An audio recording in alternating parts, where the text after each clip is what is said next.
آپ 100 مرتبہ کرتے ہیں، 200 مرتبہ کرتے ہیں، ایک تسبیح کرتے ہیں، بعض اوقات لوگ لاکھ دفعہ آیت کریمہ بیٹھ کے کر رہے ہوتے ہیں. تو اب ہمیں تو نہیں پتا کہ اس لاکھ دفعہ سے اللہ تعالیٰ راضی ہوئے ہیں یا نہیں. ویسے اس نے جب کہا ہی نہیں، مانگا ہی نہیں لاکھ دفعہ، تو ہم نے اپنے پاس سے بنا لیا. نہیں، میرے خیال ہے 1.25 لاکھ ہے، شاید میں غلطی کر رہی ہوں.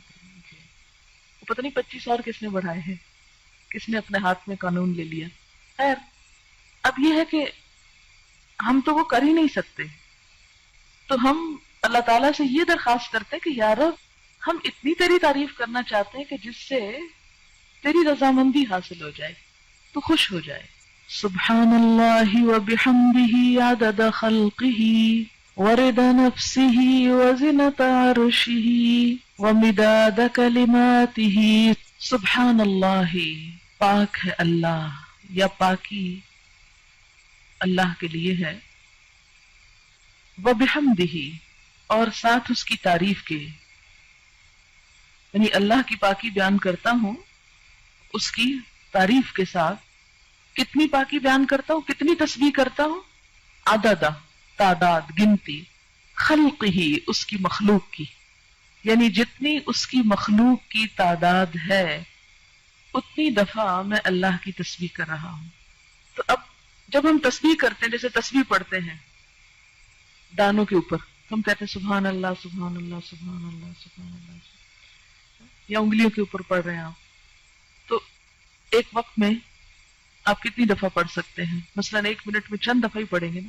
لیکن اگر آپ یہ جملہ بول دیتے ہیں سبحان اللہ وبحمدہ عدد خلقہ، کہ اللہ کی پاکی اس کی تعریف کے ساتھ اتنی مرتبہ جتنی اس کی مخلوق کی تعداد ہے. اور اللہ تعالیٰ کی مخلوق کی تعداد کتنی ہے؟ اللہ تعالیٰ خود فرماتے ہیں وَإِن تَعُدُّوا نِعْمَةَ اللَّهِ لَا تَحْصُوهَا، اگر تم اللہ کی نعمتوں کو گننے لگ جاؤ تم ان کو گن نہیں سکتے، ان کا شمار نہیں کر سکتے. تو ہم تو گن ہی نہیں سکتے. اسی لیے کہتے ہیں نا کہ کما ينبغي لجلال وجهك، جیسی ہونی چاہیے ہم تو کرنے کے قابل ہی نہیں ہیں، ہماری تو زبان اس اہل ہی نہیں ہے.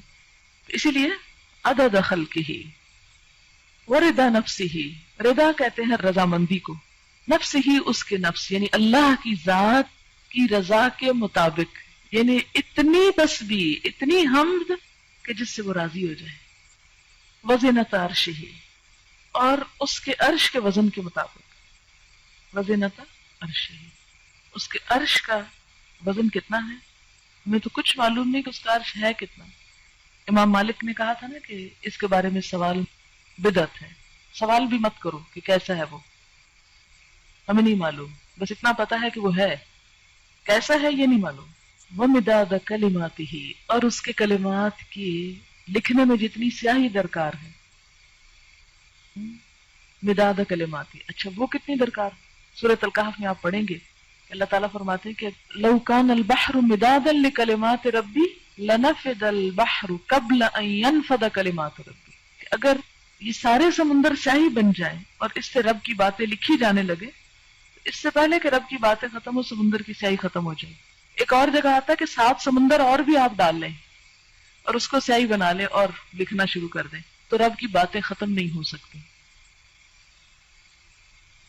تو پھر اس کے لیے کتنی سیاہی چاہیے ہوگی، ہم تو اس کے بارے میں امیجن بھی نہیں کر سکتے. فرمایا جتنی چاہیے وہ مداد کلمات، کہ اس کے کلمات جتنے ہیں ان کو لکھنے کے لیے جتنا وہ مٹیریل چاہیے اس سب کے برابر. سبحانک اللہم وبحمدک اشہد ان لا الہ الا انت استغفرک واتوب الیک. السلام علیکم ورحمۃ اللہ وبرکاتہ.